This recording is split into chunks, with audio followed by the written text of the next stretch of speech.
Alhamdulillahillazi arsala rasulahu bil huda wa dinil haqq liyuzhirahu ala dini kullih wa kafa billahi shahida. Asyhadu an la ilaha illallah wahdahu la syarika lah wa asyhadu anna Muhammadan abduhu wa rasuluh la nabiyya ba'da. Allahumma salli ala Muhammadin wa ala alihi wa sahbihi wa mawala amma ba'd. Ya ayuhan nas ittaqullaha haqqa tuqatih wa la tamutunna illa wa antum muslimun. Hadirin sidang Jumat yang dimuliakan Allah Subhanahu wa taala. Mari kita selalu memanjatkan puji syukur kehadirat ilahi Rabbi Allah Subhanahu wa taala yang dengan limpahan rahmat karunia serta hidayah yang masih diberikan kepada kita sekalian hingga kita bisa hadir dalam majelis yang penuh barokah ini, sekaligus menunaikan kewajiban kita sebagai hamba yang mengaku beriman kepada Allah dan Rasulnya, yakni menunaikan sholat fardu Jum'ah secara berjamaah. Salawat dan salam kepada Rasulullah mudah-mudahan selalu tersampaikan kepada junjungan kita Nabiullah Muhammad sallallahu alaihi wasallam. Berkat perjuangan beliau, pengorbanan beliau, mujahadah beliau, Islam sampai kepada kita sekalian. Hadirin sidang Jumat yang dimuliakan Allah Subhanahu wa taala. Mari dalam kesempatan yang singkat ini Hatib berwasiat kepada diri Hatib dan juga kepada seluruh jamaah. Mari kita senantiasa meningkatkan kualitas iman dan takwa kita kepada Allah Subhanahu wa taala. Takwa dalam artian yang sesungguhnya melaksanakan segala apa saja yang menjadi perintah-perintah Allah, yang kita iringi pula dengan kemampuan untuk meninggalkan segala apa saja yang menjadi larangan-larangannya. Selalu diingatkan kepada setiap kita di mimbar ini setiap Jumat betapa pentingnya untuk kita terus bertakwa kepada Allah Subhanahu wa taala. Selalu terulang bahkan merupakan bagian yang wajib untuk disampaikan nasihat tentang takwa ini. Ya ayyuhallazina amanu taqullaha haqqa tuqatih wa la tamutunna illa wa antum muslimun. Selalu terulang diingatkan kepada setiap kita orang-orang yang beriman. Kata Allah, hai orang-orang yang beriman, bertakwalah kepada Allah sebenar-benar takwa. Artinya apa? Betapa takwa yang diperintahkan oleh Allah kepada setiap orang yang beriman harus benar-benar semakin hari semakin mantap, semakin hari semakin kuat, semakin hari semakin yakin kita bahwa perintah Allah tentang takwa ini adalah sesuatu yang sangat-sangat penting dalam kehidupan kita, sehingga selalu berulang disampaikan, hai orang-orang yang beriman, bertakwalah engkau sebenar-benar takwa. Boleh jadi hari ini kita beriman kepada Allah Subhanahu wa taala, tapi tidak ada jaminan sampai kapan takwa yang kita miliki hari ini akan bertahan. Boleh jadi besok, minggu depan, bulan depan, tahun depan, tapi tidak pernah ada yang bisa menjamin kalau dia terus kita miliki. Maka Allah selalu mengingatkan kepada kita betapa pentingnya untuk kita bertakwa sebenar-benar takwa. Bahkan dalam ayat ini kata Allah, wala tamutunna illa wa antum muslimun. Jangan sekali-kali kamu mati dalam keadaan yang bukan muslim. Hadirin sidang Jumat yang dimuliakan Allah Subhanahu wa taala. Maka mari kita terus berupaya meningkatkan kualitas iman dan takwa kita kepada Allah Subhanahu wa taala. Hadirin sidang Jumat yang dimuliakan Allah Subhanahu wa taala. Hari ini kita berada di hitungan 17 Rajab 1443 Hijriah. Bulan Rajab ini sebagaimana yang kita mafhum merupakan bulan haram yang memiliki keutamaan-keutamaan sebagaimana bulan-bulan haram yang lain.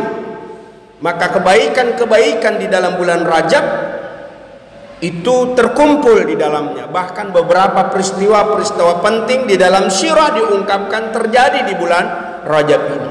Maka amalan-amalan, keutamaan-keutamaan kita tingkatkan di dalam bulan Rajab ini. Lalu kemudian sebentar lagi, kurang lebih 2 minggu kita akan masuk ke Syaban, lalu kemudian Ramadan.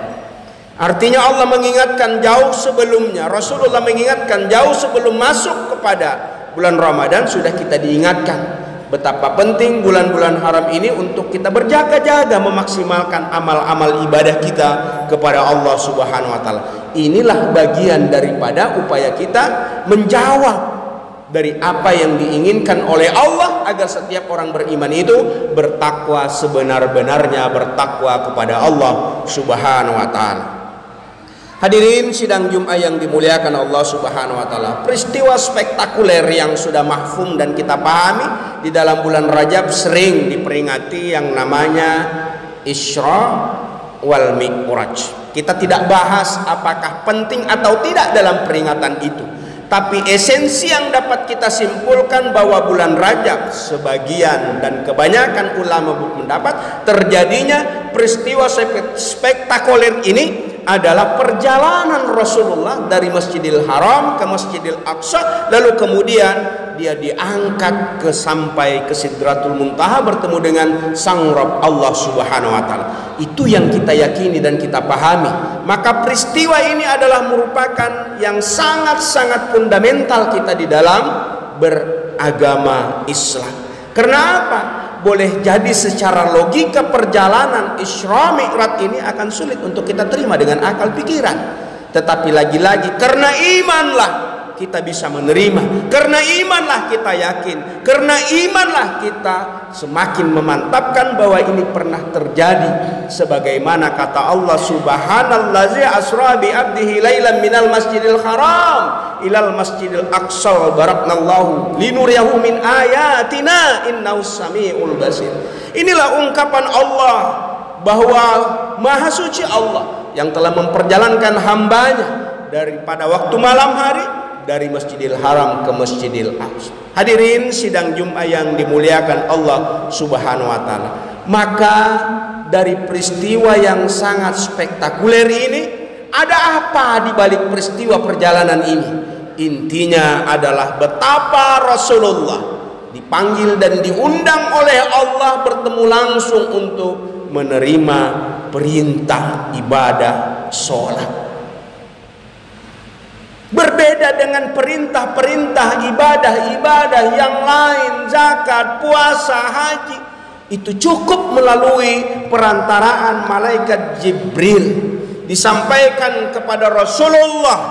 Tetapi urusan sholat, Allah langsung memanggil Nabiullah Muhammad sallallahu alaihi wasallam untuk menerima perintah yang namanya sholat. Ini apa?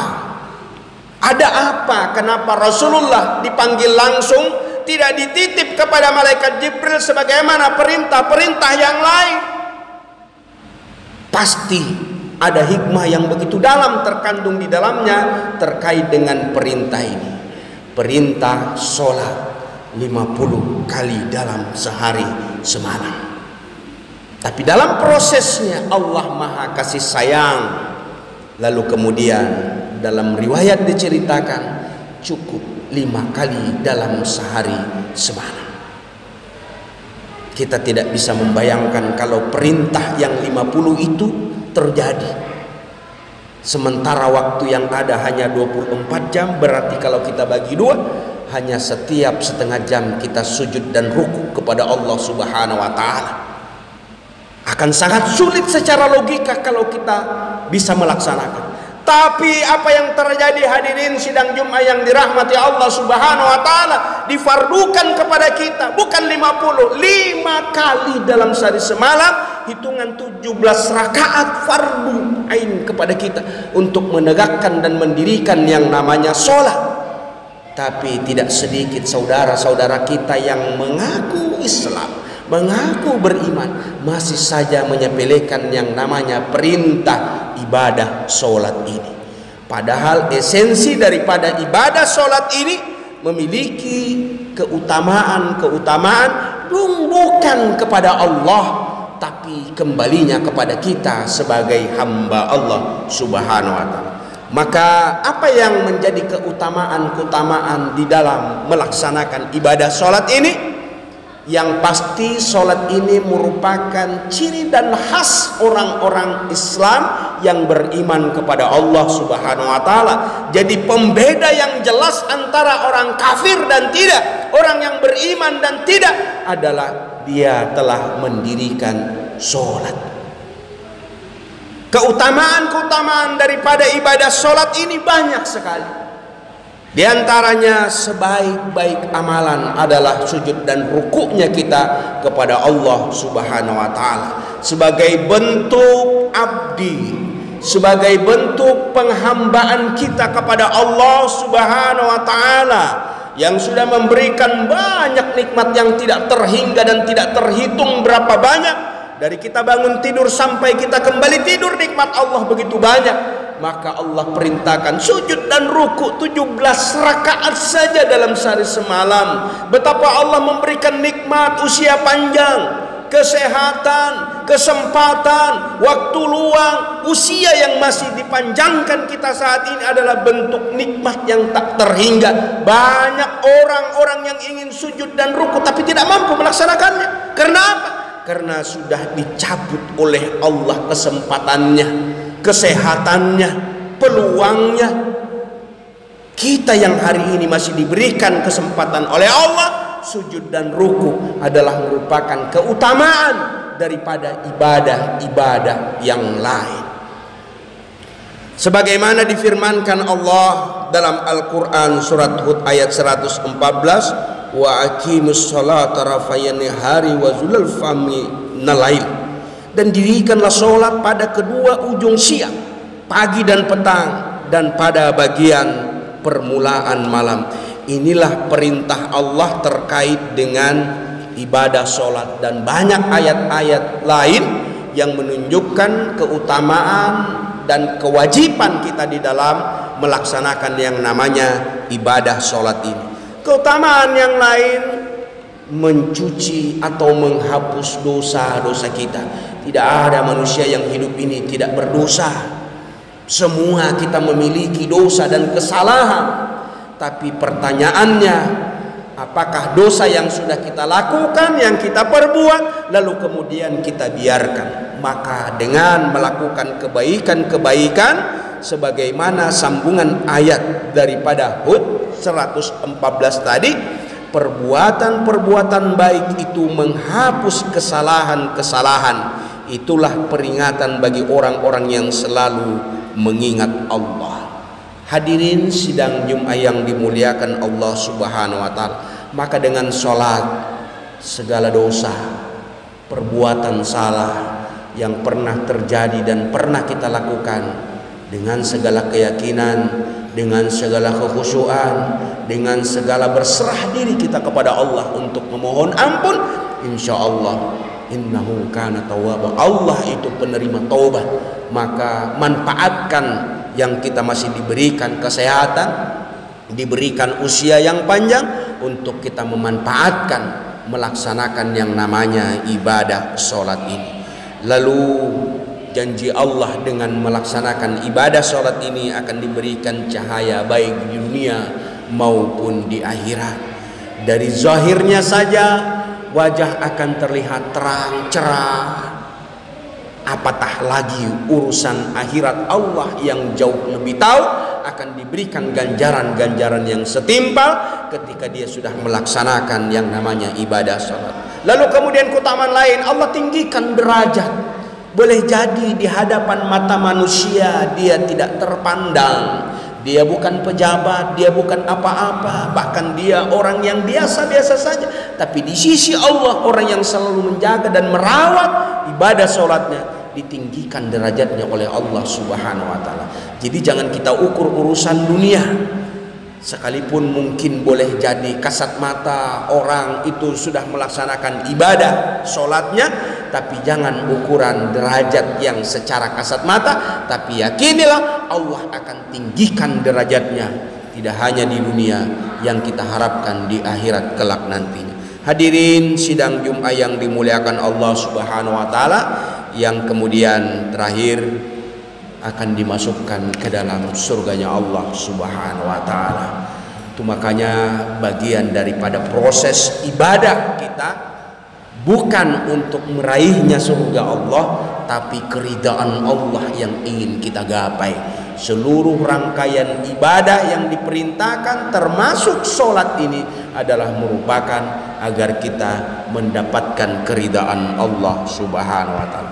Mudah-mudahan hadirin sidang Jumat yang dimuliakan Allah Subhanahu wa taala, Allah masih memberikan usia yang panjang, kesempatan yang lapang kepada kita, keistiqomahan yang terus menerus untuk memelihara iman dan takwa kita kepada Allah Subhanahu wa taala, sehingga kita bisa melaksanakan sujud dan ruku setiap saat sebagaimana waktu yang telah ditentukan, agar kita menjadi orang-orang yang benar-benar beriman dan bertakwa kepada Allah Subhanahu wa taala. Munajat dan berdoa kita kepada Allah Subhanahu wa taala, mudah-mudahan kita termasuk orang-orang yang diistiqomahkan oleh Allah Subhanahu wa taala. Barakallahu wa lakum fil Qur'anil azim. Innahu wal ghafurur rahim.